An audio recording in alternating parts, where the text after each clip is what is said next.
Hi പ്രിയമുള്ള സുഹൃത്തുക്കളെ, പലപ്പോഴും ചില ഉസ്താദുമാര് പറയാറുണ്ട്, ഞങ്ങളുടെ മക്കളെ ചെറിയ പ്രായം മുതലേ ഞങ്ങൾ മതം പഠിപ്പിക്കുന്നു. മതപരമായ സംസ്കാരങ്ങൾ ഊട്ടി ഉറപ്പിക്കപ്പെടുന്നത് കൊണ്ട് ഞങ്ങളുടെ മക്കൾ വഴിതെറ്റാറില്ല. ഞങ്ങളുടെ മക്കൾക്ക് ചെറിയ പ്രായത്തിൽ തന്നെ മതത്തിന്റെ ഉള്ളിൽ നിന്നുകൊണ്ട് എന്ത് ചെയ്യാൻ പാടുണ്ട്, എന്ത് ചെയ്യാൻ പാടില്ല എന്ന് 3-3.5 വയസ്സ് മുതൽ തന്നെ മതവിജ്ഞാനം കിട്ടുന്നു. അതിന് അറബിയിൽ അദബ് എന്ന് പറയും, മര്യാദ.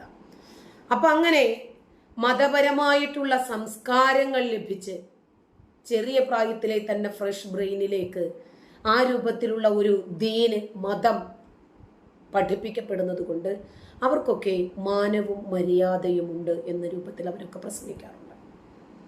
ചെറിയ പ്രായത്തിലെ മതം പഠിക്കുന്നതിന്റെ പേരിൽ ഒരാളും വഴിതെറ്റത്തില്ല എന്നാണ് നിങ്ങൾ പറയുന്നതെങ്കിൽ ഒരിക്കലും ഈ മദ്രസകളിൽ കുഞ്ഞുമക്കൾ പഠിപ്പിക്കപ്പെടുമായിരുന്നില്ല. ആ ചെറിയ കുഞ്ഞുങ്ങൾ ആകെ മൂടുന്ന കറുത്ത കുപ്പായത്തിനകത്ത് നിന്നുകൊണ്ടാണല്ലോ അങ്ങോട്ട് പോകുന്നത്. ആ കുഞ്ഞുങ്ങളുടെ ശരീരത്തിന്റെ ഏത് ഭാഗം കാണുമ്പോഴാണ് ഉസ്താദുമാർക്ക് ഉദ്ധാരണം ഉണ്ടാകുന്നത്. ഈ മതം പഠിക്കുകയും പഠിപ്പിക്കുകയും ഒരു സമൂഹത്തെ ഈ മതം വെച്ചിട്ട് തന്നെ സാംസ്കാരികമായി കൈപിടിച്ചുയർത്തുകയും ചെയ്യാൻ ബാധ്യതപ്പെട്ട ഈ മത അധ്യാപകർ എന്തുകൊണ്ടാണ് ഈ കൃത്യങ്ങൾക്ക് നേതാക്കന്മാരായി മാറുന്നത്? എന്തിനേക്കാളും ക്രൂരവും നിന്ദ്യവും നീചവുമായ ഇത്തരം കൃത്യങ്ങളിൽ എന്തുകൊണ്ടാണ് ഏറ്റവും കൂടുതൽ ഉസ്താദുമാർ പഠിക്കപ്പെടുന്നത്? ഇന്ന് സോഷ്യൽ മീഡിയ കാലഘട്ടമായതുകൊണ്ടാണ് ഇതൊക്കെ പൊങ്ങി വരുന്നത്. ഇതൊക്കെ ഇല്ലാതിരുന്ന കാലഘട്ടങ്ങളിൽ ഇതിനേക്കാൾ വ്യാപകമായ രൂപത്തിൽ ഉസ്താദുമാരുടെ ഡിങ്കോഡാൽഫികളും ലീലാവിലാസങ്ങളും ഒക്കെ കാണുകയും അനുഭവിക്കുകയും അറിയുകയും പ്രതികരിക്കുകയും ചെയ്ത് വളർന്നു വന്ന ഒരു കാലഘട്ടത്തിലെയാണ് ഞാൻ. അതുകൊണ്ടാണ് നമുക്കിത് പറയേണ്ടി വരുന്നത്. ഒരു കാലത്ത് ഹറാമായതെല്ലാം ഇക്കാലത്ത് ഹലാലായി മാറുന്നു. കള്ളാണെങ്കിലും കഞ്ചാവാണെങ്കിലും പെണ്ണുപിടിയാണെങ്കിലും മയക്കുമരുന്നാണെങ്കിലും എന്ന് തുടങ്ങി ഉമ്മറം ഗോൾഡും മലദ്വാർ ഗോൾഡും അടക്കം ഇന്ന് ഹലാൽ മേഖലകളിൽ സ്ഥാനം പിടിച്ചിട്ടുണ്ട്. ഉണക്കമീൻ മുതൽ ഗർഭനിരോധന ഉറകൾ വരെ ഇന്ന് ഹലാലിന്റെ മേഖലകളിൽ ഇടം പിടിച്ചിരിക്കുന്നു. സിനിമയും നാടകവും പാട്ടും ആട്ടവും കൂത്തും ഒക്കെ ഒരു കാലത്ത് ഹറാമായിരുന്നെങ്കിൽ ഇന്നത്തെ കാലഘട്ടത്തിൽ മത പണ്ഡിതന്മാർക്കോ അതല്ലെങ്കിൽ മറ്റാർക്കുമോ നിയന്ത്രിക്കാൻ സാധിക്കാത്ത വിധം മുസ്ലിം കമ്മ്യൂണിറ്റി ചങ്ങല പൊട്ടിച്ച് പുറത്തേക്ക് വന്നത് എന്തുകൊണ്ടാണ്? മണൽത്തരികളെ പോലെ ആയതുകൊണ്ടാണ്. അത് മുറുകെ പിടിക്കാൻ ശ്രമിക്കുന്നതോറും നമ്മൾ പോലും അറിയാതെ കയ്യിൽ നിന്നും ഊർന്നു പോകും. ചങ്ങലകൾ കൊണ്ട് വരിഞ്ഞു മുറുക്കാൻ ശ്രമിക്കുന്നത് കൊണ്ടാണ്.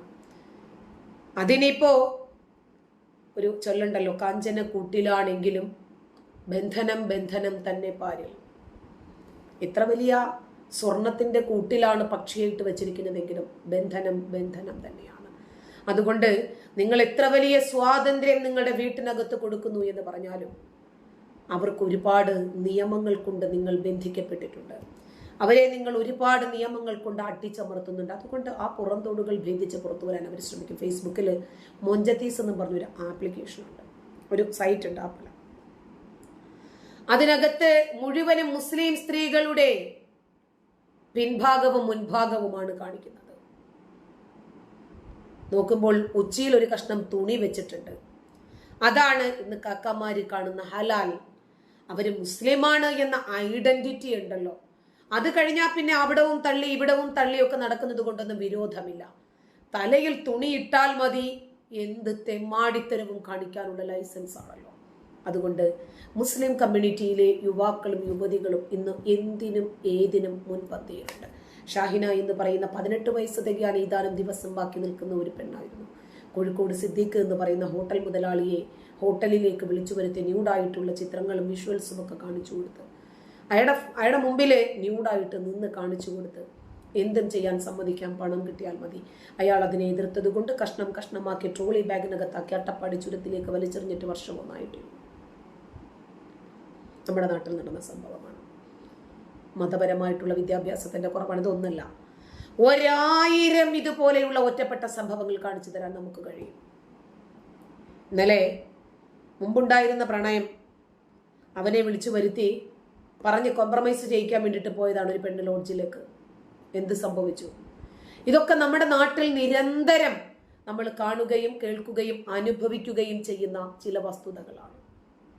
ഇപ്പോൾ മുസ്ലിം യുവാവിനെ ഭയന്ന് മാതാവിന് ഉറങ്ങാൻ പറ്റുന്നില്ല സ്വന്തം വീട്ടിനകത്ത്. കേരളം ചർച്ച ചെയ്തുകൊണ്ടിരിക്കുന്ന ഒരു വീഡിയോയുടെ പ്രസക്ത ഭാഗത്തെ കുറിച്ചിട്ടാണ് ഞാൻ സംസാരിക്കുന്നത്. സാധാരണക്കാരിയായ ഉമ്മ അവരുടെ വീഡിയോയാണ് ഇന്ന് വളരെ വിചിത്രമായ രൂപത്തിൽ ചർച്ച ചെയ്യപ്പെടുന്നത്. ലഹരിക്ക് അടിമപ്പെട്ട മകനെ കുറിച്ചും അവനെ ഭയന്ന് ഉറങ്ങാൻ കഴിയാത്ത രാത്രികളെ കുറിച്ചുമാണ് ഈ മാതാവ് ആകുലതയോടുകൂടി വിവരിക്കുന്നത്. സമാനമായ അനുഭവത്തിലേക്ക് ഒരു മാതാവും പോകാതിരിക്കുന്നതിന് വേണ്ടി കേരളത്തിലെ മാതാപിതാക്കളോട് ചില കാര്യങ്ങളാണ് ഈ ഉമ്മ തുറന്നു പറയുന്നത്. സ്വന്തം അനുഭവത്തിന്റെ പച്ചയായ യാഥാർത്ഥ്യങ്ങളിൽ നിന്നുകൊണ്ട് മകൻ ലഹരിക്ക് അടിമപ്പെട്ടതോടുകൂടി പോലീസിനെ വിവരം അറിയിക്കുകയും വിഷയത്തിന്റെ ഗൗരവം അറിയിക്കുകയും ചെയ്തിട്ടുണ്ട് എന്ന് മാതാവ് പറയുന്നു. മകന്റെ കയ്യിൽ നിന്ന് ലഭിച്ച മയക്കുമരുന്ന് ഉൽപ്പന്നങ്ങൾ ഇവർ തന്നെയാണ് പോലീസിനെ ഏൽപ്പിച്ചത്. അതോടുകൂടി മകൻ നാടുവിട്ടു. 21-കാരനായ മകന് വേണ്ടി പൊട്ടിക്കരയുന്ന മാതാവ് നല്ല കുട്ടിയായി അവൻ തിരിച്ചു വരും എന്ന വിശ്വാസത്തിലാണ് നമ്മളുമായി ചില വസ്തുതകൾ പങ്കുവയ്ക്കുന്നത്. ജസ്നാസ് വ്ലോഗ് എന്ന സോഷ്യൽ മീഡിയ പ്ലാറ്റ്ഫോമിലൂടെയാണ് ഉമ്മയുടെ ഈ ദീനരോധനം പുറം ലോകം അറിയുന്നത്. സ്വന്തം മകനെ പേടിച്ച് രാത്രികളിൽ ഉറങ്ങാൻ കഴിയാത്ത ഉമ്മ ഈ അനുഭവം ഒരാൾക്കും ഉണ്ടാകാതിരിക്കട്ടെ എന്ന ക്യാപ്ഷനോടുകൂടിയാണ് വീഡിയോ പുറത്തുവിടുന്നത്. വീഡിയോ പങ്കുവച്ച് ജസ്ന ഇട്ട കമന്റും ചർച്ച ചെയ്യപ്പെടുന്നുണ്ട്. ഹായ് കൂട്ടുകാരെ, വളരെ വിഷമത്തോടു കൂടിയാണ് ഞാൻ ഈ വീഡിയോ എടുത്തത്. കാരണം കരയാൻ ആ ഉമ്മയുടെ വാക്കുകൾക്ക് മുമ്പിൽ നിന്നും അതിനല്ലാതെ നമുക്ക് സാധിക്കില്ല. ഒന്നും പറയാൻ കഴിയാത്ത ഒരു നിസ്സഹായ അവസ്ഥയിൽ കുറച്ച് സമയം എനിക്ക് നിൽക്കേണ്ടി വന്നു എന്നവർ പറയുന്നു. എൻ്റെ കൂട്ടുകാർക്ക് അതിൽ ബുദ്ധിമുട്ട് വന്നിട്ടുണ്ടെങ്കിൽ ഞാൻ ക്ഷമ ചോദിക്കുന്നു. വീഡിയോ മറ്റുള്ളവരുടെ അറിവിലേക്ക് ഷെയർ ചെയ്യാൻ മറക്കരുത്. ഇതുപോലൊരു അനുഭവം ഒരു വീട്ടുകാർക്കും ഇല്ലാതിരിക്കട്ടെ എന്നുകൂടി നമുക്ക് പ്രാർത്ഥിക്കാം. ഇതായിരുന്നു ആ കമന്റ്. ആ വീഡിയോ ഇന്ന് ഫേസ്ബുക്കിലൊക്കെ വ്യാപകമാണ്.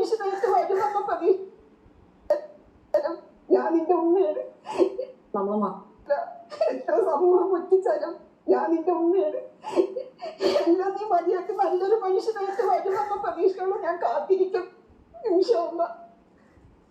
നമ്മൾ ഈ കവർന്ന് എല്ലാ സാധനവും പുറത്തെടുത്തിട്ടില്ല. കുറച്ചൊക്കെ നമ്മൾ ഇതിന് ഇങ്ങനെ കാണിച്ചപ്പോൾ നമുക്ക് മെയിൻ ആയിട്ടില്ലേ അത്തറ്, സെന്റ് അല്ലെ, ഇതൊക്കെ നമ്മൾ അടിച്ചു വരുമ്പോൾ നമ്മളെ മക്കളാവും നല്ല വൃത്തിയും വെടിപ്പിലാണ് വരിക. ഇത് വായിൽ വരെ ആക്കിയിട്ടാണ് അവർ വരുന്നത്. അതോടൊപ്പം തന്നെ വായിൽ ചവച്ചരക്കാൻ ഫ്രഷ് ഫ്രൂട്ട്, ചുയിങ്കം, ഇതൊക്കെയാണ് ഈ ഒരു കവറിൽ ഒരു പുറമെ കാണിക്കാൻ വേണ്ടി വെക്കുന്ന സാധനങ്ങൾ. അപ്പൊ ഈ ഉമ്മ പറഞ്ഞിട്ടുണ്ട് എന്നോട്, ഖുർആന്റെ ആയത്തുകൾ കേട്ടിട്ട് ഉമ്മ എനിക്ക് ഇതുപോലെ ഖുർആൻ ഓതണം, പഠിക്കണം എന്ന് പറഞ്ഞിട്ട് ഖുർആൻ പഠിക്കാൻ വേണ്ടിയിട്ട് ഹാഫിളാവാൻ വേണ്ടിയിട്ട് ഈ ഉമ്മയെ കൊണ്ട് ചേർത്തിയ മോനാണ് ഈ ഉമ്മ ഇന്ന് ആ മോനെ വിലപിച്ച് കരയുന്നത്. ഇന്ന് രാവിലെ തന്നെ ഒരു ഉമ്മയുടെ കരച്ചിലോട് കൂടിയ ഫോൺ കോൾ കേട്ടിട്ടാണ് ഞാൻ ഇവിടെ എത്തിയിരിക്കുന്നത്.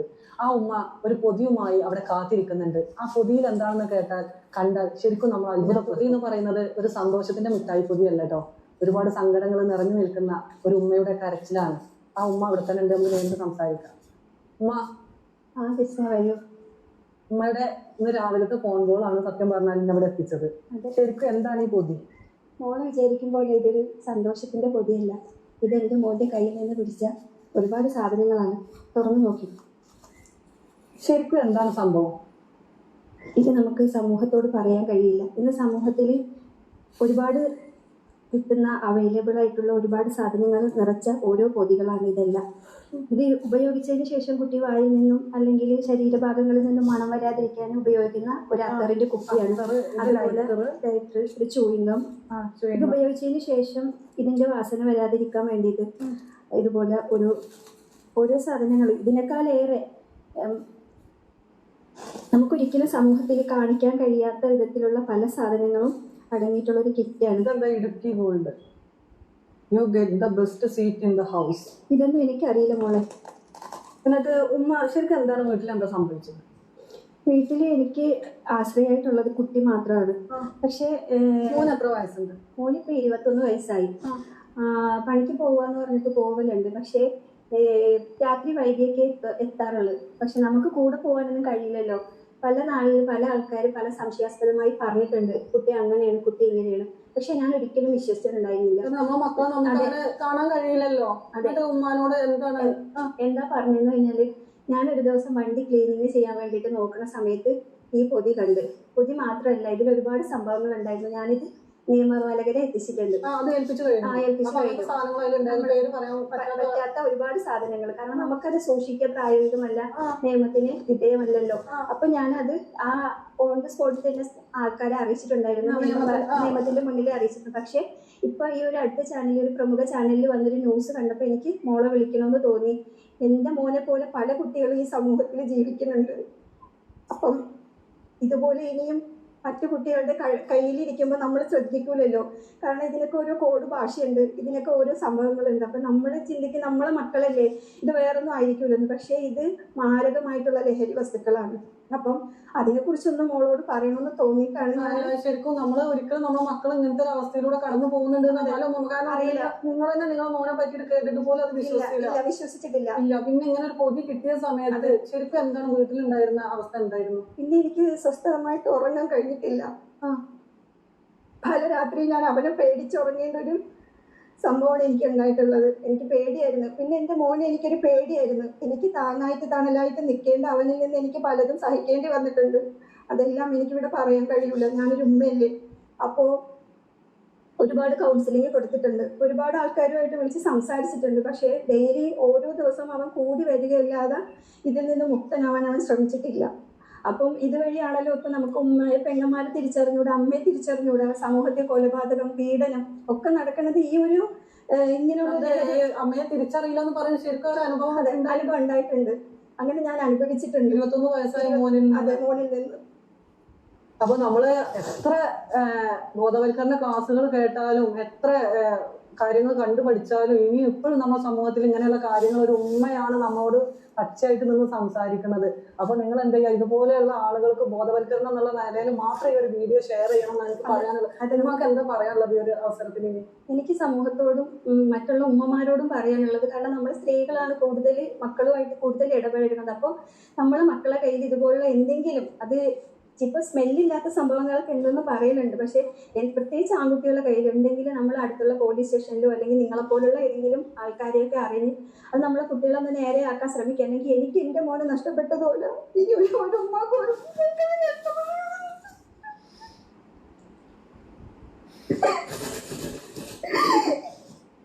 എനിക്ക് ആഗ്രഹമാവേണ്ട ഒരു കാലത്ത് ഞാനിന്ന് ഒറ്റപ്പെട്ടു. എന്റെ മോനെ അത്രയും സ്നേഹിച്ചിരുന്നു.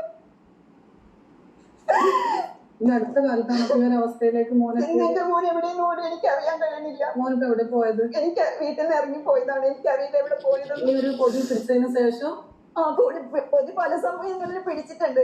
ഇപ്പൊ അവസാനമായിട്ട് ഈ എല്ലാ സംഭവങ്ങളും അടങ്ങി ഈ പൊതി പിടിച്ചതിന് ശേഷം വീട് വിട്ട് ഇറങ്ങി പോവുകയാണ് ചെയ്തത്. ഫോൺ ഓഫാണ്, എവിടെയെന്ന് എനിക്കറിയില്ല.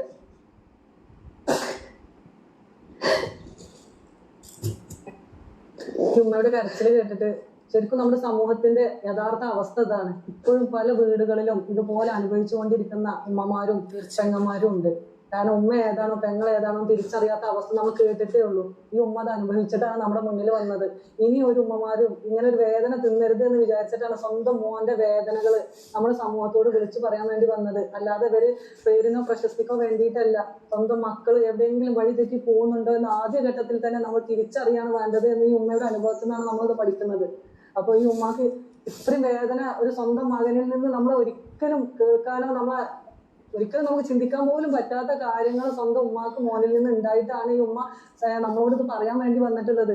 സ്വന്തം മക്കളെ നമ്മളൊന്നും ഒരിക്കലും വിശ്വസിക്കൂല. നമ്മളെ മക്കൾ അങ്ങനെ ചെയ്യുമെന്ന് നമ്മൾ ഒരാൾ പറഞ്ഞ പോലെ എന്റെ കുട്ടി അങ്ങനെ ചെയ്യൂല എന്ന് നമ്മൾ പറയാല്ലേ? അതെ, തീർച്ചയായിട്ടും.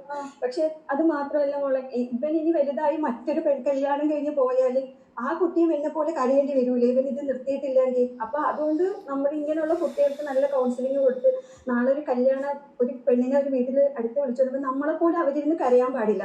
നമ്മളെ ഇങ്ങനെ മക്കളെ കൊണ്ട് ഇടങ്ങേറായി നമ്മളെ പോലെയാണല്ലോ മറ്റു പെണ്ണുങ്ങളെ, നമ്മുടെ മരുമോളാണെങ്കിലും മോളായിട്ടാണല്ലോ വരണത്. കാരണം ഇതിങ്ങനെ നിർത്തിയിട്ടില്ലെങ്കിൽ ആ കുട്ടിയും ഇതിനൊരു ഏരിയാവണ്ടേ, അവന്റെ അടി കൊള്ളണ്ടേ, അതുവഴി ആത്മഹത്യ ചെയ്യൂലേ, ഡൈവോഴ്സ് നടക്കൂലേ, എന്തൊക്കെയാ പിന്നെ നടക്കലുണ്ടാവുക. ഒരുപാട് പ്രതീക്ഷയിലാണല്ലോ മകനെ വളർത്തിയിട്ടുണ്ടാവുക. ഞാൻ ആദ്യമായിട്ട് ഈ ഉമ്മ ആ കുട്ടിയുടെ ചെറുപ്പത്തിലുള്ള ഫോട്ടോസ്, ആ കുട്ടിയുടെ ഓരോ വളർച്ചാ ഘട്ടങ്ങൾ കാണിച്ചു തന്നപ്പോ ശരിക്കും കണ്ണ് നിറഞ്ഞു പോവാണ്. കാരണം ഒരുപാട് പ്രതീക്ഷയിൽ സ്വന്തം മകനെ വളർത്തിയ ഒരു ഉമ്മയാണ് ഇന്ന് നമുക്ക് മുന്നിൽ വന്നിട്ട് ഈ കരച്ചിൽ കാണുമ്പോൾ എന്താ നമ്മളെ മക്കള് നമ്മൾ എങ്ങനെയൊക്കെയാണ് ഇങ്ങനെ മുന്നോട്ട് കൊണ്ടുപോകേണ്ടതെന്ന് അറിയാത്ത അവസ്ഥ. അപ്പൊ ഒരുപാട് ബോധവൽക്കരണ ക്ലാസ്സുകളും കാര്യങ്ങളൊക്കെ ഉണ്ടെങ്കിൽ ഒന്നും കൂടി ഇനി നമ്മൾ ഇതിലൊരിക്കലും വില്ലനായി വരുന്നത് മതമല്ല. മതം ഇവിടെ ഒരു കാരണമേ അല്ല. പിന്നെ മതപുരോഹിതന്മാർ പറഞ്ഞോട്ടെ, മതത്തിലായി കഴിഞ്ഞാൽ പിന്നെ നമ്മൾ പൂർവാധികം നല്ല നടപ്പിലേക്കായി എന്നിവർ പറയും. സാരമില്ല. മതത്തിനകത്തുള്ളവർ ചെയ്യുന്നത്ര വൃത്തികേടുകൾ മതത്തിന് പുറത്തുള്ളവർ ചെയ്തിട്ടില്ല. ജയിലിനകത്ത് കിടക്കുന്ന ആളുകളിൽ 99% ആളുകളും ഏതെങ്കിലുമൊക്കെ മതവിഭാഗത്തിൽപ്പെട്ട വിശ്വാസികളാണ്. അതുപോട്ടെ, മതം ഇതിൻ്റെ ഫാക്ടറല്ല. എത്ര ഉമ്മമാർക്ക് മക്കളെ പേടിച്ച് വീട്ടിനകത്ത് കിടന്നുറങ്ങാൻ പറ്റാത്ത സാഹചര്യം ഉണ്ടാകുന്നുണ്ട്. ഒരു പരിധിവരെ ഇവർക്ക് നമ്മൾ കൊടുക്കുന്ന നിരുത്തരവാദപരമായ സമീപനങ്ങൾ ഒരു കാരണമാണ്. അവർക്ക് അൺലിമിറ്റഡായി കൊടുക്കുന്ന സ്വാതന്ത്ര്യങ്ങൾ, അവരുടെ കൈ നിറച്ചും പണം, പ്രായപൂർത്തിയാകുന്നതിന് മുമ്പ് ലൈസൻസ് എടുക്കുന്നതിന് മുമ്പ് വാഹനം, ഇവരുടെ കൂട്ടുകാരാര്, ഇവരെവിടെ പോകുന്നു, എന്താണ് ചെയ്യുന്നത്, ഒരു പരിധി കഴിഞ്ഞാൽ നമുക്കതൊന്നും ചിന്തിക്കാൻ പോലും പറ്റില്ല. നമുക്കതിൻ്റെ പിന്നാലെ പോകാനും കഴിയില്ല. ഈ ഉമ്മ ഒരു പക്ഷേ ഒരു മോഡലാണ്. ഇനി ഒരു ഉമ്മയും ഇതുപോലെ കരയേണ്ടി വരരുത് എന്നുള്ളത് കൊണ്ടാണ് അവർ മുഖം മറച്ചിട്ടെങ്കിലും ഈ യാഥാർത്ഥ്യം പുറം ലോകത്തോട് വിളിച്ചു പറയാൻ തയ്യാറായത്. ചുയിങ്കത്തിൻ്റെ രൂപത്തിലും പെർഫ്യൂമിൻ്റെ രൂപത്തിലുമൊക്കെയായി ഈ വില്ലൻ നമ്മുടെ ജീവിതത്തിലേക്ക്, നമ്മുടെ വീടുകളിലേക്ക്, നമ്മുടെ മക്കളുടെ ഭാവിയെയൊക്കെ ബാധിക്കുന്ന രൂപത്തിലേക്ക് കടന്നു വരുന്നതിൻ്റെ പിന്നിൽ ആരാണ് എന്ന് ആലോചിച്ചാൽ മതി. നമ്മുടെ രാജ്യത്തിനകത്തുള്ള ആളുകൾ തന്നെ. ഈ സാധനം ഇവിടെ എത്തിക്കാനും അത് കോളേജുകൾ, അതുപോലെ വിദ്യാഭ്യാസ സ്ഥാപനങ്ങളൊക്കെ കേന്ദ്രീകരിച്ച് വിൽക്കാനും അതുവഴി വൻ ലാഭമുണ്ടാക്കാനും ശ്രമിക്കുമ്പോൾ സ്വന്തം കുടുംബത്തിലെ മക്കളും ആരെങ്കിലുമൊക്കെ കാരണം നമ്മൾ ഈ കൊടുക്കുന്ന സാധനം തന്നെ ഉപയോഗിച്ച് നമ്മുടെ കുടുംബത്തിലേക്കും ആ കണ്ണീര് ക്ഷണിച്ചു വരുത്തുന്നുണ്ട് എന്ന് ചിന്തിക്കുന്നത് നല്ലത്.